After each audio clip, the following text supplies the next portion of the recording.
Arranca una nueva edición de Metrópoli Social, el espacio donde la actualidad política y social se analiza con mirada crítica y voz comprometida. Conducción a cargo de Fabricio Geraldino y Alejandro Cuevas. Bienvenidos a la conversación. Bien, saludos a todos nuestros oyentes y bueno, telespectadores de Metrópoli Social, un espacio en donde buscamos orientar y crear conciencia sobre los diferentes aspectos del ámbito político, social, económico y cultural de toda la región.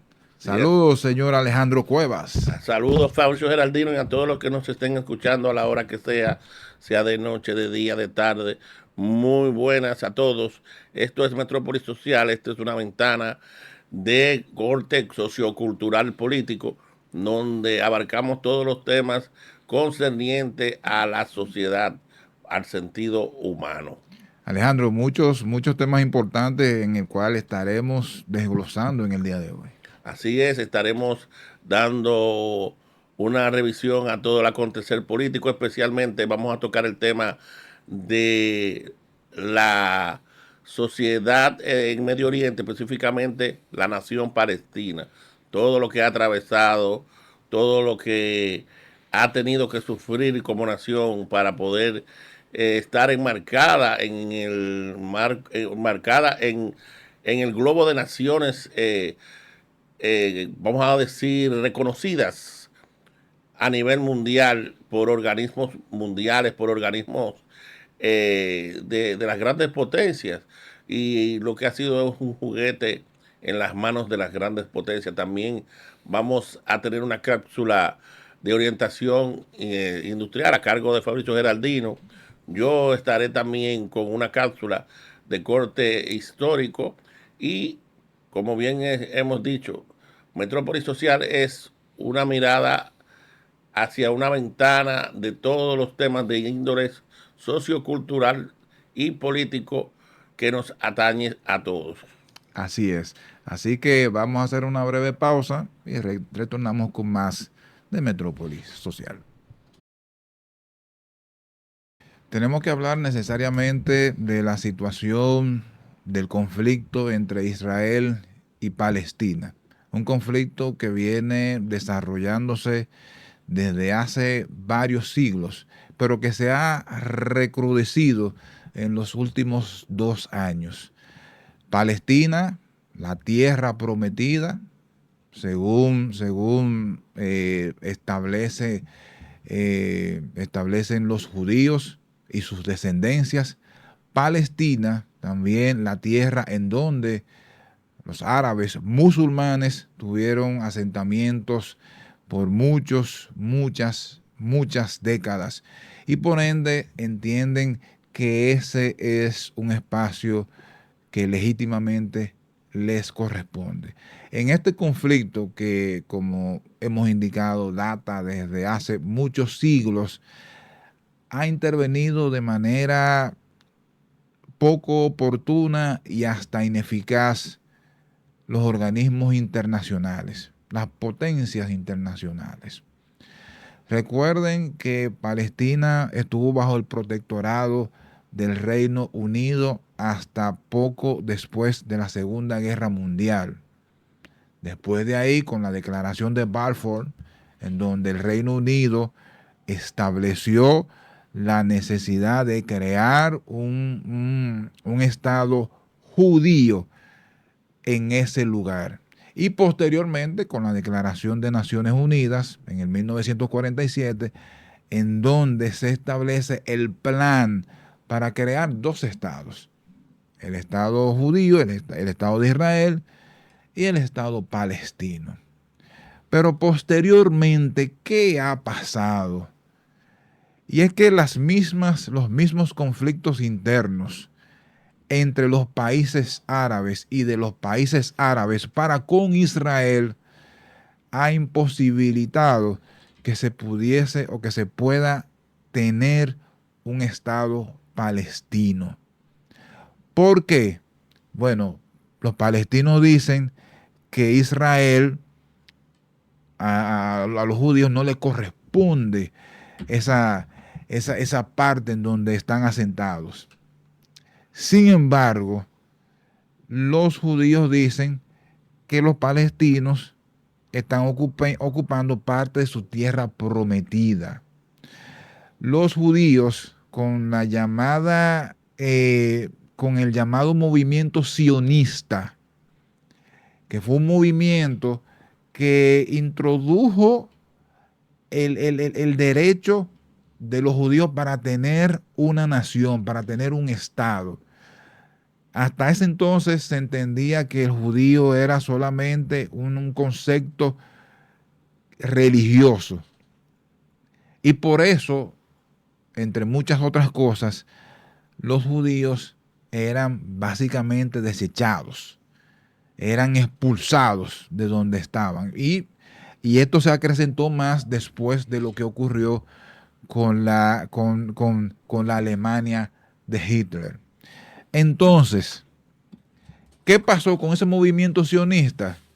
Sion es en tierra árabe, tierra prometida, que es la tierra en donde están ellos, Palestina y los judíos.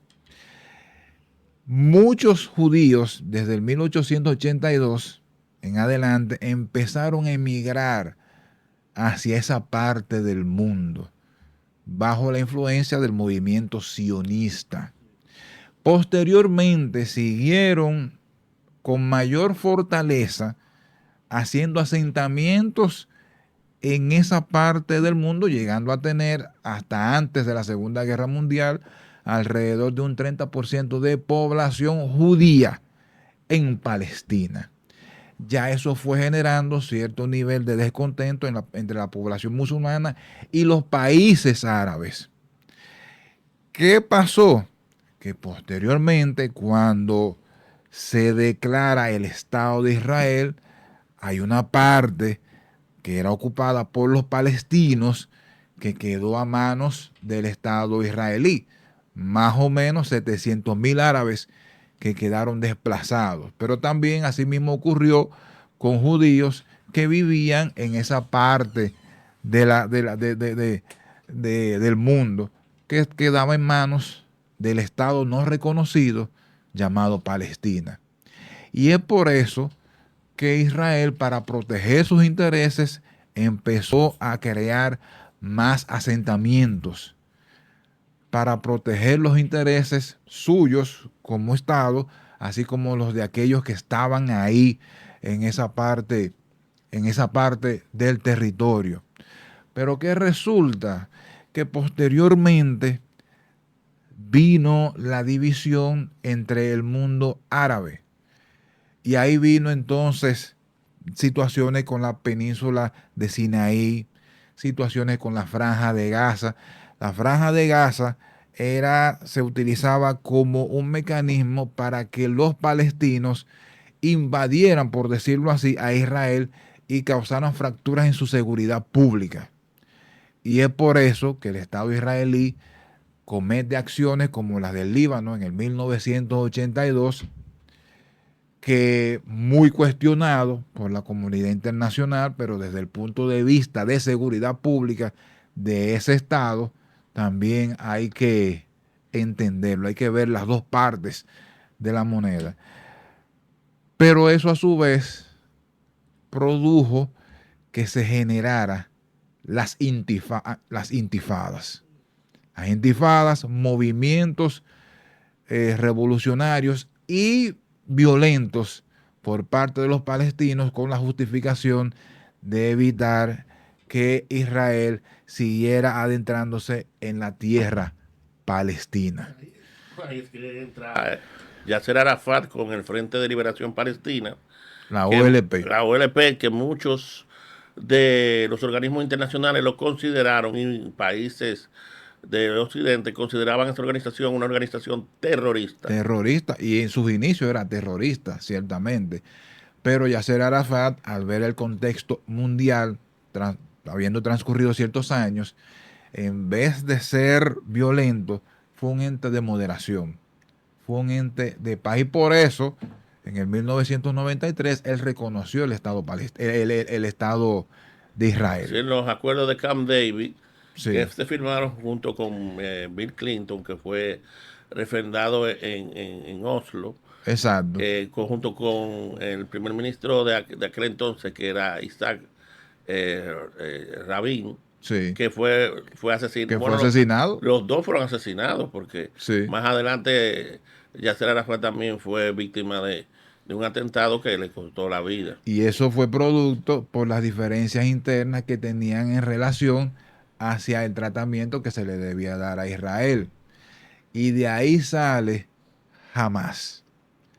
Hamas, un movimiento terrorista, desde mi punto de vista, con una base religiosa y con una idea de lucha armada, violenta. Jamás se fue insertando en la psiquis de la población palestina, especialmente la que habitan en la franja de Gaza, y por eso, a través de un movimiento político, ellos ganan unas elecciones en la franja de Gaza, y destituyen al partido Al-Fatah. El Al-Fatah, que es un partido de corte moderado en relación hacia el tratamiento hacia Israel. Así es, y luego de que toman el poder, la misma población se encarga de sacarlo de una manera no violenta, pero sí por las urnas, debido a su mal gobierno, porque todo era enfocado en el asunto de sacar a Israel Sí, de lo que era la Franja de Gaza y de su predominio en Franja de exacto. Gaza, y descuidaron muchos de las reclamos de la población que querían una mejor calidad de vida. Exacto. Entonces, jamás le ha garantizado eso a esa población, pero a costa de sufrimiento, de Y de pobreza, vejaciones. de vejaciones, de bloqueos de todo tipo,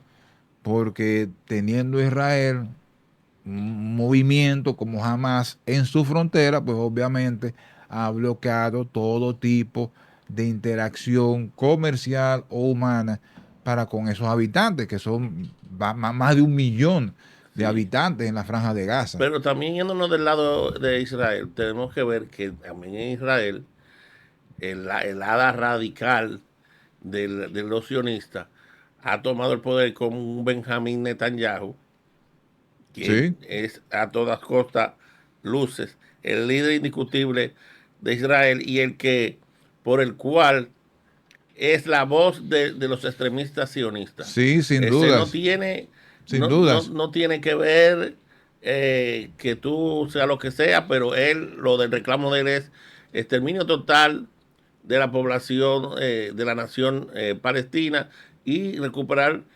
por derecho histórico lo que le corresponde a Israel. Sin duda, por eso Netanyahu en este momento, en ese sentido, tiene un gran respaldo de la población israelí. Porque si en algo ellos están contestes es que esa es su tierra prometida y que los palestinos, especialmente Hamas, representa un problema de seguridad para ellos y muy especialmente, Alejandro, si tomamos en cuenta que Hamas durante muchos años ha estado financiado por grupos terroristas provenientes de Irán, de Irak, entre otros países árabes. Entonces, por eso es que jamás ha podido sostener esta guerra, digamos, ya de 2 años, porque tienen suficiente background financiero por parte de esos grupos terroristas. Por eso es que Netanyahu dice en este momento que no habrá un Estado palestino. Sí. Es por esa razón y no es justificando.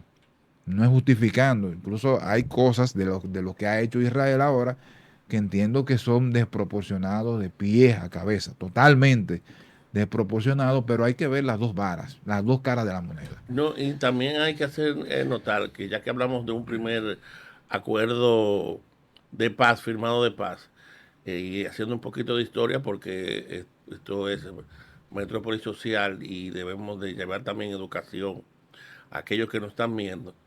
Hubo un primer acuerdo de paz que fue un acuerdo firmado entre el presidente Jimmy Carter y la primer ministro de aquel entonces, Golda Meir, y representantes de la nación palestina, no, el representante de la nación palestina no, con el presidente de Egipto, Sí, que luego de la firma de ese tratado fue asesinado en el aeropuerto. sí, Ya eso se debe a que en finales del año de la década del 60 hubo la llamada Guerra de los 6 días, en la cual Egipto perdió la península del Sinaí y los altos de Golán.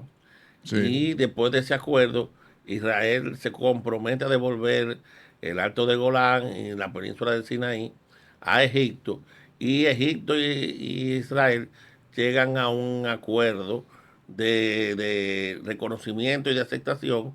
Y es el primer país islámico de Medio Sí. Oriente que reconoce a la nación israelita o judía. En estos momentos, Alejandro, varios países, potencias, han reconocido a Palestina como Estado.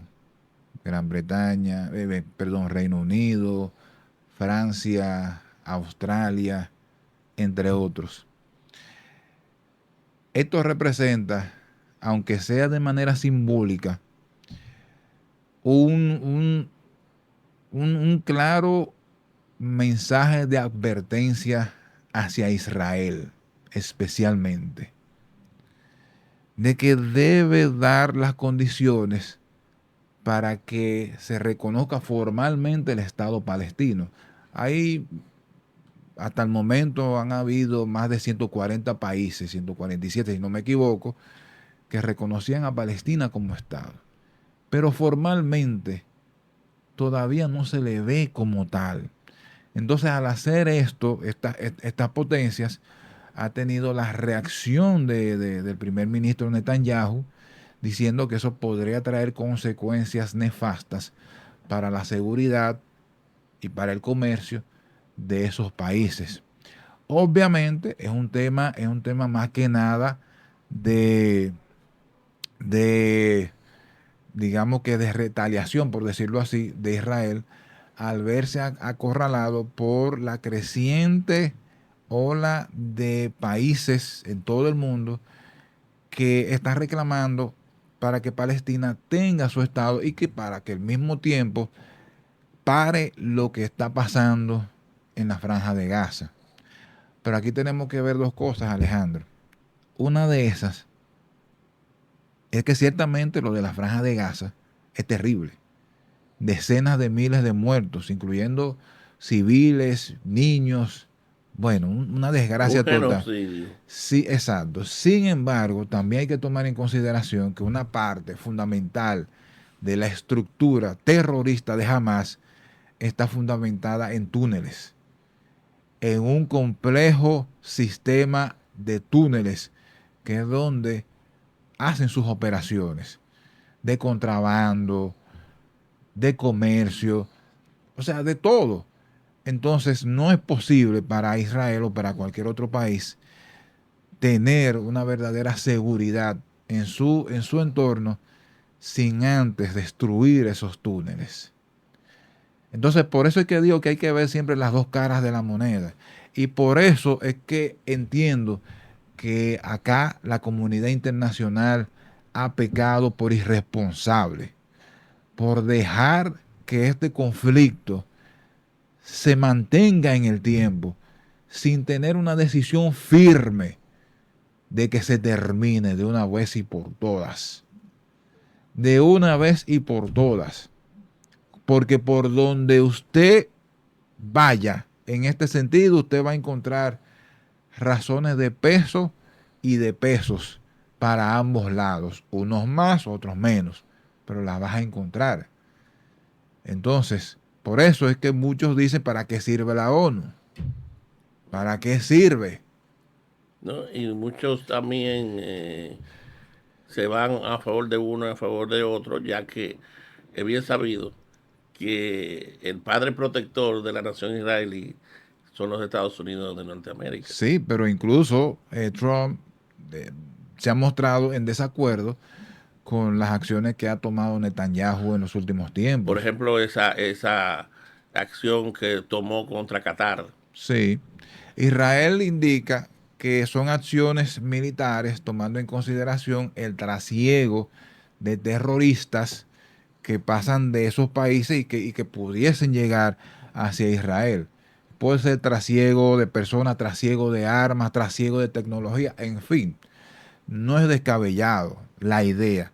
Lo que sí parece descabellado es hacer ese tipo de acción tal como lo hicieron, que parecería desproporcionado. Pero es lo que te digo, el asunto está en tener un organismo que sirva como árbitro, que sirva como ente de moderación y que en vez de estar tomando bandos los países, tener una postura de mediación, de conciliación, aunque sea a largo plazo.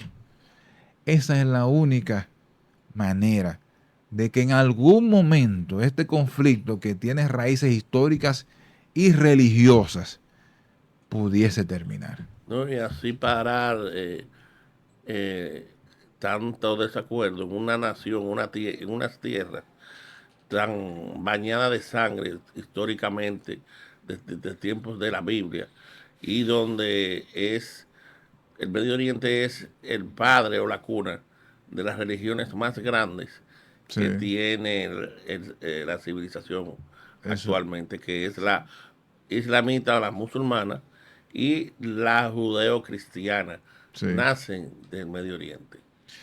Señores, esto es Metrópolis Social.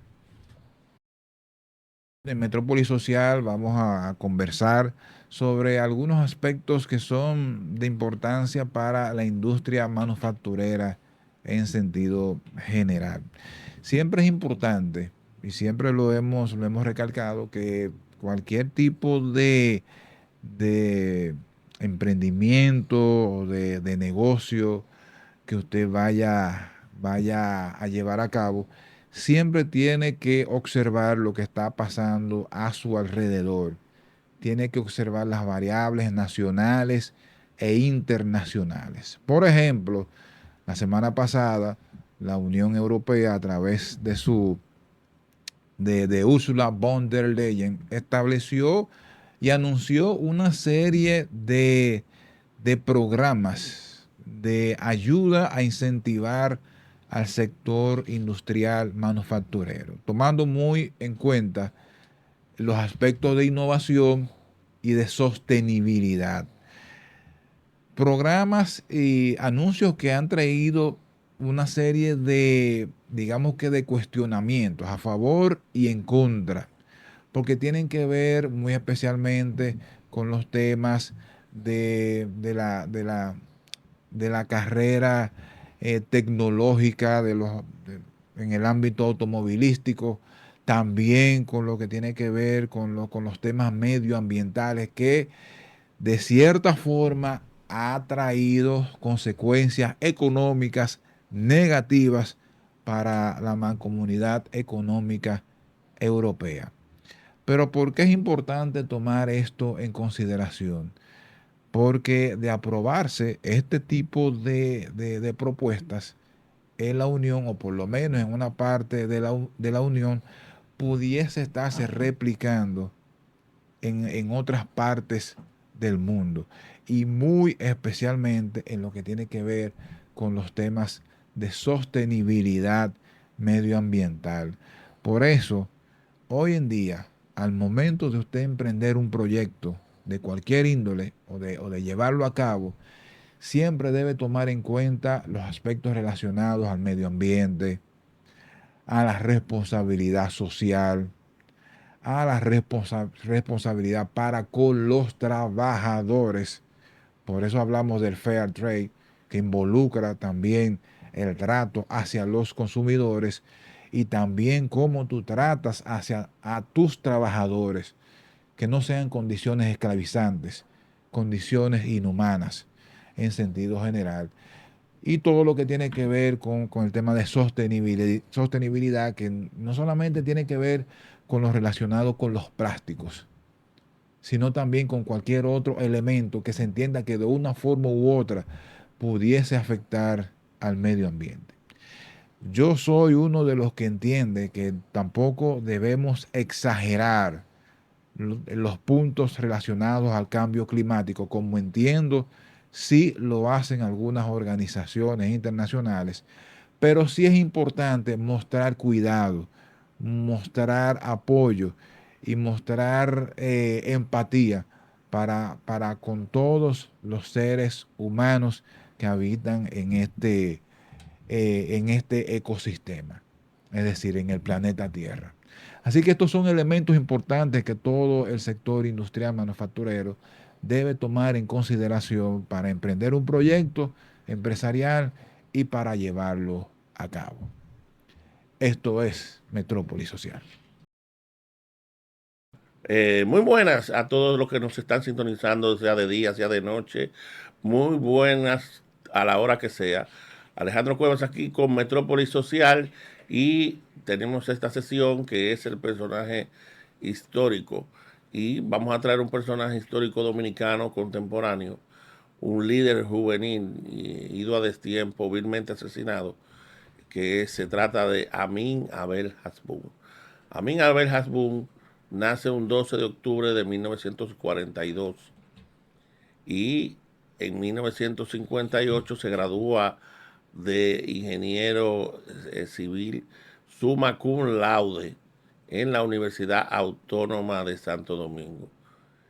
Un joven con una brillantez sobresaliente, participó en los movimientos de la independencia, diríamos así, de la Universidad Autónoma de Santo Domingo, UAS, y en los movimientos post dictadura de Trujillo, llegando a militar en el partido 14 de junio, luego en el MPD, en el año de 1968, es apresado en San Francisco de Macorís, liberado un poco más tarde, y en el cual empieza a escribir lo que fue su legado, que se llamó, un manuscrito que se llamó América busca tu camino. Ya para los funestos 12 años del doctor Joaquín Balaguer, es vilmente asesinado, perseguido por los servicios de inteligencia militar y policial, debido a su participación en el secuestro del coronel Donald J. Crowley, y es vilmente asesinado delante de su familia. Pero debemos de resaltar el legado, su vida, su trayectoria de un líder estudiantil, juvenil, como fue Amin Abel. También participó en la Revolución de Abril de 1965. Esto te lo digo porque el que no conoce su historia está condenado a repetirla.